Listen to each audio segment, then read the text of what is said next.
तर बघा मित्रांनो, आपण आजचे महत्त्वाचे प्रश्न डिस्कस करूया। तर पहिला प्रश्न दिलेला आहे, अग्नि 4 क्षेपणास्त्राचे यशस्वी प्रक्षेपण करण्यात आलेले आहे। कशाचे बघा, तर अग्नि 4 या क्षेपणास्त्राचे यशस्वी प्रक्षेपण करण्यात आलेले आहे। तर कोठून करण्यात आलेले आहे, तर चांदीपूर ओडिशा या ठिकाणाहून करण्यात आलेले आहे। म्हणून हा प्रश्न आता इथे सर्वांनी लक्षात घ्या। आणि बघा मित्रांनो, एक सॅटेलाइट असतात ज्याला उपग्रह म्हणतात, जे इस्रो मार्फत सोडले जातात। तर जे सॅटेलाइट असतात, जे उपग्रह असतात, ते सर्वात जास्त श्रीहरिकोटा आंध्र प्रदेश इथून सोडले जातात। आणि हे अग्नि 4 जे क्षेपणास्त्र आहे, हे चांदीपूर ओडिशा या ठिकाणाहून सोडलेले आहे। मग आता अग्निमॅन म्हणून कोणाला ओळखले जाते, तर डॉक्टर अनिल अग्रवाल यांना भारताचे अग्निमॅन म्हणून ओळखले जाते। आणि अग्नि क्षेपणास्त्र जे आहे ते जमिनीवर मारा करते, हा पॉईंट तुम्हाला इथे लक्षात ठेवायचा आहे। आंतरराष्ट्रीय साक्षरता दिवस हा 8 सप्टेंबरला साजरा करण्यात येतो।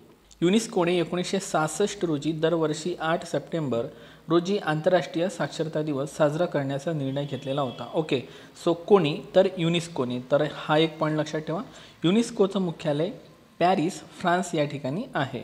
त्यानंतर AK-203 ही असॉल्ट रायफल भारताने कोणत्या देशाकडून खरेदी केलेली आहे, तर ती रशिया या देशाकडून खरेदी केलेली आहे। ओके, पण एक प्रश्न हा लक्षात ठेवा की भारताची पहिली स्वदेशी बनावटीची जी असॉल्ट रायफल आहे, त्या रायफलचं नाव काय आहे, तर उग्रम। मोस्ट टाइम पी करा, येणाऱ्या MPSCच्या एक्झाममध्ये आपल्याला याच्यावरती प्रश्न दिसणार आहे।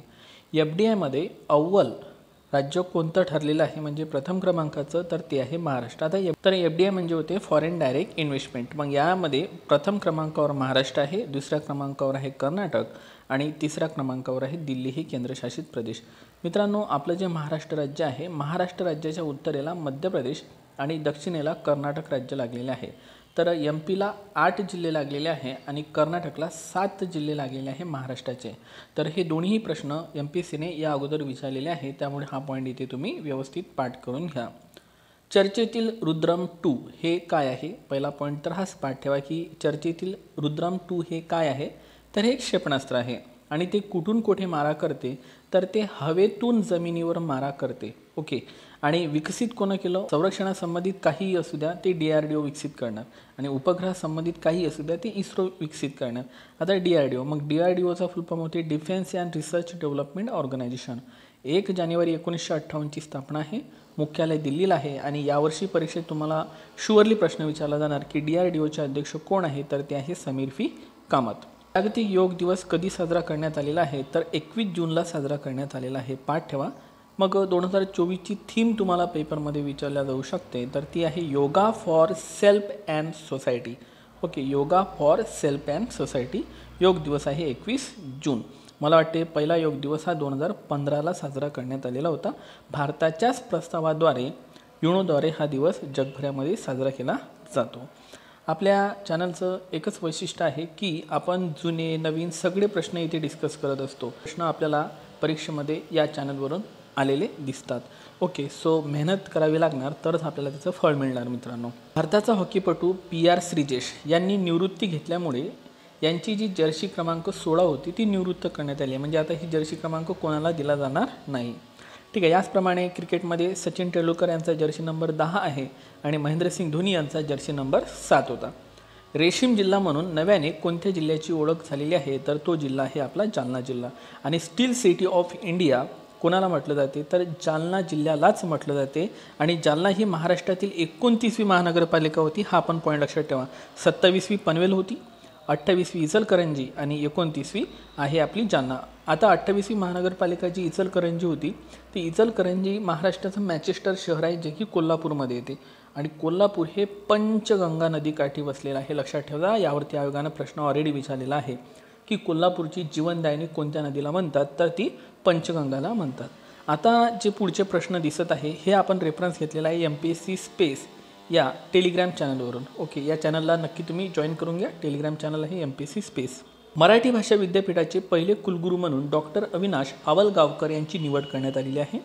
मग मराठी भाषा विद्यापीठ आहे कुठे, तर ते आहे रिद्धपूरला, अमरावती जिल्ह्यामध्ये, महाराष्ट्रामध्ये। मोस्ट टाइम पी करा, कारण यावरती आयोगानं ऑलरेडी प्रश्न विचारलेला आहे। आता तुम्हाला पहिले कुलगुरू विचारतील डॉक्टर अविनाश आवलगावकर।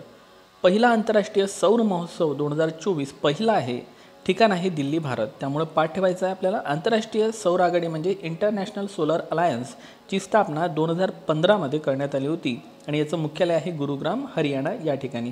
ओके, मात्र स्थापना ही पॅरिसमध्ये झाली होती. मुख्यालय आहे गुरुग्राम हरियाणा.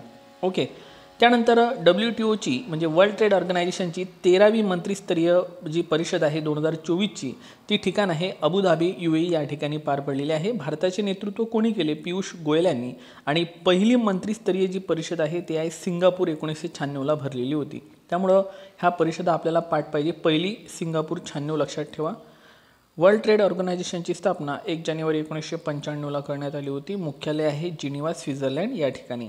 आणि 1948चा जो गॅट करार होता त्याचंच रूपांतरण वर्ल्ड ट्रेड ऑर्गनायझेशनमध्ये 1 जानेवारी 1995मध्ये झालेलं होतं.